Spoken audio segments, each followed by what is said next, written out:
जय मसीह की मेरी प्रियो, मूर्ख मंथन बैठक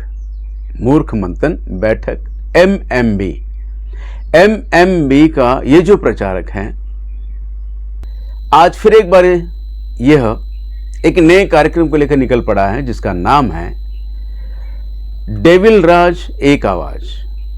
आपने ठीक सुना है मेरे दोस्तों, डेविल राज एक आवाज। मैं इसका नाम भी अपने मुंह से लेना नहीं चाहता हूं, इसलिए उसके नाम की जगह मैंने एक नाम रखा है डेविल राज एक आवाज। सचमुच ये डेविल हैं, ये शैतान है और ये अपने पिता शैतान की इच्छा पूरी करने के लिए चुना गया है और नियुक्त हुआ है। ये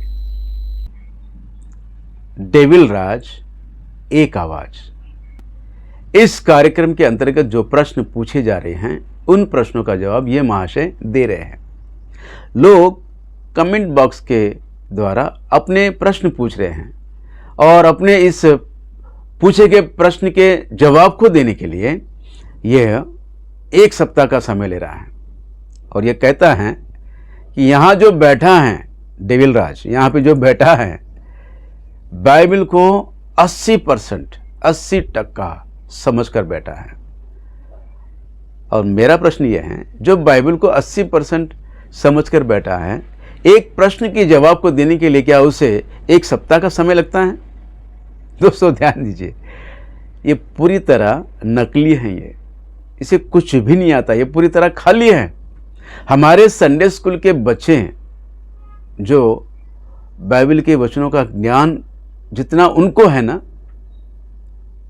अगर इसे बच्चों के सामने बिठा दें, हमारे संडे स्कूल के बच्चों के सामने बिठा दें ना, तो उनके सामने ये नंगा हो जाएगा। ये इसे कुछ भी नहीं आता है।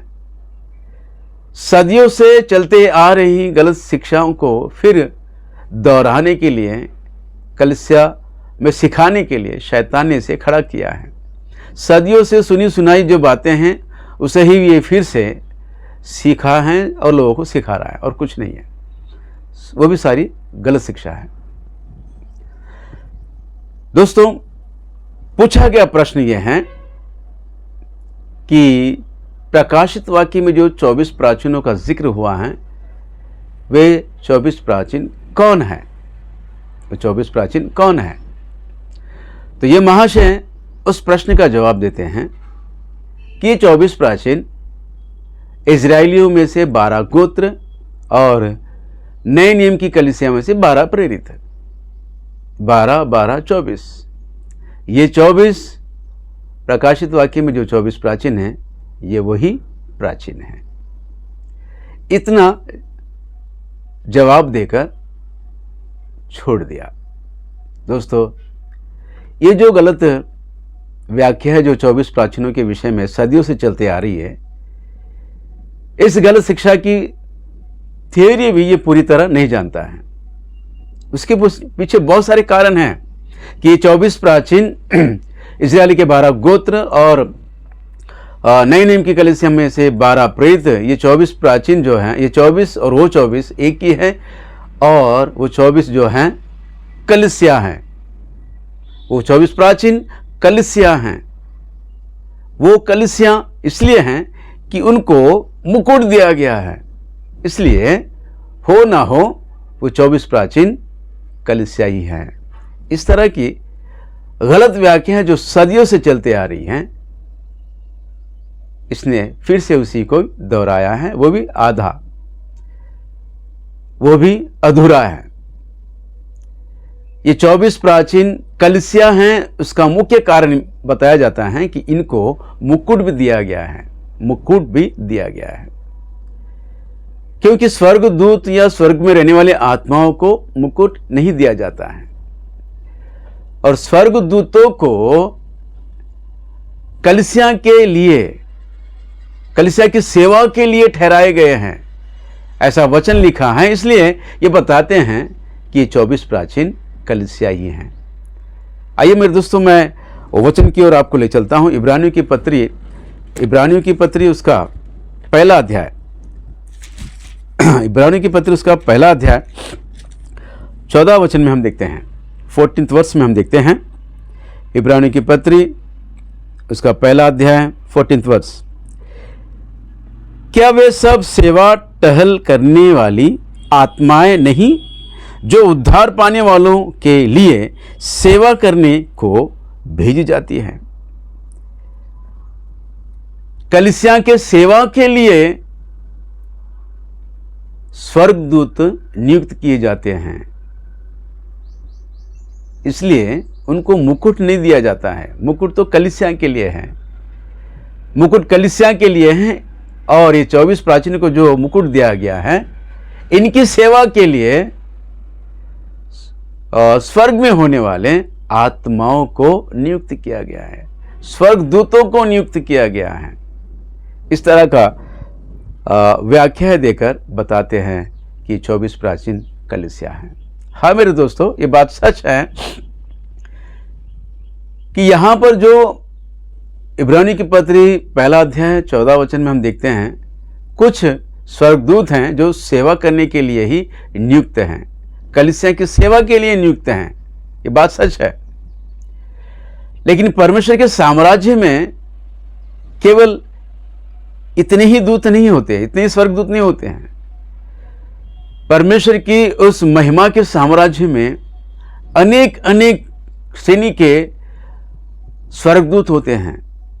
उनके अपने अपने काम होते हैं, उनका अपना अपना ओहदा होता है।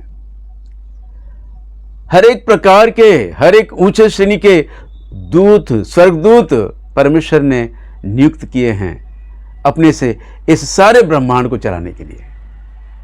हाँ मेरे दोस्तों, आपको मैं बताना चाहता हूं, ध्यान दीजिए। एफेसी की पत्री उसका 3रा अध्याय, एफेसी की पत्री उसका 3रा अध्याय 10वें वचन में हम देखते हैं, लिखा है,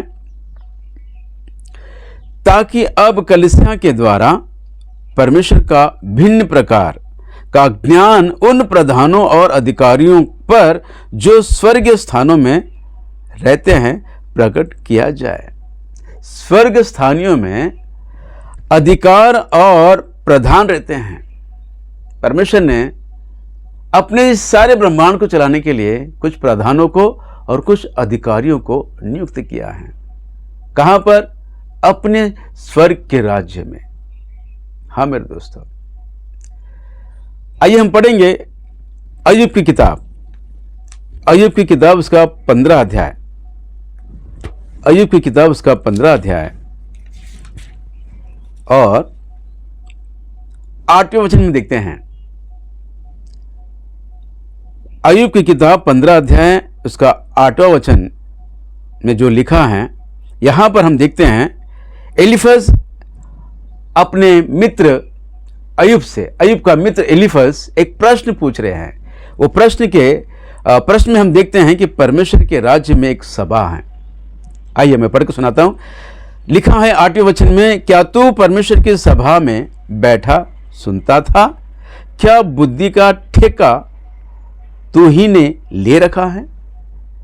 दोस्तों, परमेश्वर के राज्य में एक सभा है और उस सभा के लिए परमेश्वर ने कुछ अधिकारियों को और कुछ प्रधानों को नियुक्त किया है, जहां बैठकर इस सारे विश्व को चलाने के लिए, इस सारे ब्रह्मांड को चलाने के लिए उन प्रधानों से, उन अधिकारियों से वार्तालाप करते हैं, विचार विमर्श करते हैं।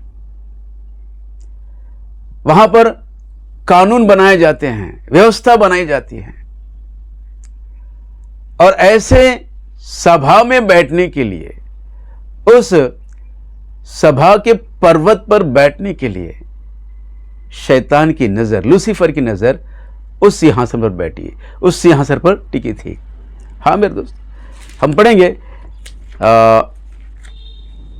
यशायाह की किताब उसका 14 अध्याय, यशायाह 14 अध्याय उसका 13 वचन में पढ़ के सुना रहा हूं, ध्यान दीजिए। 13 वचन में लिखा है, तू मन में कहता तो था मैं स्वर्ग पर चढ़ूंगा, मैं अपने सिंहासन को ईश्वर के तारागण से अधिक ऊंचा करूंगा और उत्तर दिशा की छोर पर सभा के पर्वत पर विराजूंगा। सभा के पर्वत पर बैठूंगा, विराजूंगा, ऐसी आशा लेकर उसकी नजर परमेश्वर के सिंहासन पर बैठी टिकी थी। परमेश्वर का सिंहासन, परमेश्वर की वो सभा, पवित्र सभा के सिंहासन पर बैठने की आशा रखता था। कौन? लूसीफर।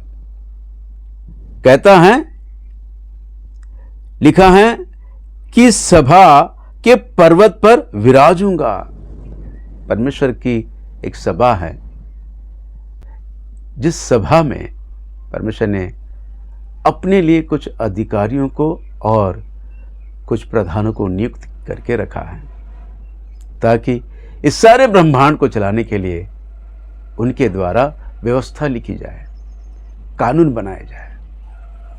हाँ मेरे दोस्तों, आइए हम पढ़ेंगे प्रेरितों के कार्य उसका 7वां अध्याय और मैं 53 वचन पढ़ के सुना रहा हूं। ध्यान दीजिए, लिखा है, तूने स्वर्गदूतों के द्वारा ठहराई हुई व्यवस्था तो पाई, परंतु उसका पालन नहीं किया। स्वर्गदूतों के द्वारा एक व्यवस्था ठहराई गई है, जिसके विषय में यहां पर लिखा है, स्वर्गदूतों के द्वारा ठहराई हुई व्यवस्था। स्वर्गदूतों के द्वारा ठहराई गई व्यवस्था है जो कलीसिया के लिए दी गई है। गलातियों की पत्री उसका 3 अध्याय, गलातियों की पत्री उसका 3 अध्याय, और मैं आपको इसका 19वां वचन पढ़ के सुना रहा हूं। ध्यान दीजिए, लिखा है, तब फिर व्यवस्था क्यों दी गई? वह तो अपराधों के कारण बाद में दी गई कि उस वंश के आने तक रहे जिसको प्रतिज्ञा दी गई थी, और वह स्वर्गदूतों के द्वारा एक माध्यम के हाथ ठहराई गई। स्वर्गदूतों के द्वारा ठहराई गई एक व्यवस्था है, और उस व्यवस्था को एक माध्यम के द्वारा कलीसिया को दी गई है, और वो माध्यम जो है प्रभु यीशु मसीह है। प्रभु यीशु मसीह स्वर्गदूतों के द्वारा ठहराई गई व्यवस्था को, लिखी गई व्यवस्था को सीनाई पर्वत पर मूसा को परमेश्वर ने दिया है। हाँ मेरे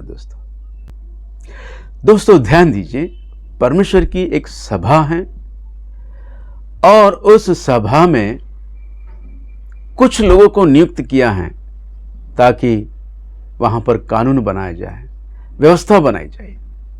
प्रधानों को और अधिकारियों को नियुक्त किया है, और जिनके द्वारा परमेश्वर ने कलीसिया को व्यवस्था लिखकर दी है। तो दोस्तों, ये 24 प्राचीन जो हैं उस सभा के प्रधान हैं। ये 24 प्राचीन परमेश्वर की सभा के प्रधान और अधिकारी हैं, जो विशेष स्वर्गदूत हैं, जो विशेष लोग हैं, जिनको मुकुट भी दिया गया है। तो ध्यान दीजिए मेरे दोस्तों, प्रकाशित वाक्य में जो 24 प्राचीन हैं, वे कलीसिया नहीं है, ना ही वो इस्राएल के 12 गोत्र, और ना ही वो नए नियम के 12 प्रेरित हैं। वो तो परमेश्वर की सभा के सदस्य हैं, कैबिनेट मंत्री हैं। अपने कैबिनेट में बैठकर इस सारे ब्रह्मांड को चलाने के लिए विचार विमर्श करते हैं।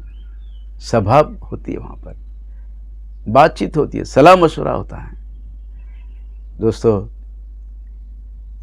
मेरे आप सबों से नम्र निवेदन है, सत्य को जानो, सत्य को जानो। सत्य को जानोगे तो तुम और तुम्हारा घराना उद्धार पाएगा। जय मसीह की। Praise the Lord. आमीन, आमीन, आमीन।